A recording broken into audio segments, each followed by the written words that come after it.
Bakıda və Abşeron yarımadasında noyabrın 2-də hava şəraitinin dəyişkən buludlu olacağı, arabir tutulacağı, gecəyə doğru bəzi yerlərdə yağış yağacağı ehtimalı var.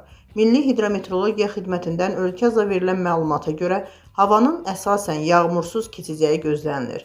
Mülayim şimal-qərb küləyi gündüz şimal-şərq küləyi ilə əvəz olunacaq. Bakıda havanın temperaturu gecə 11-15, gündüz 17-20 dərəcə isti olacaq. Atmosfer təzyiqi 765 mm civə sütunundan 770 mm civə sütununa yüksələcək. Nisbi rütubət 60-70% təşkil edəcək.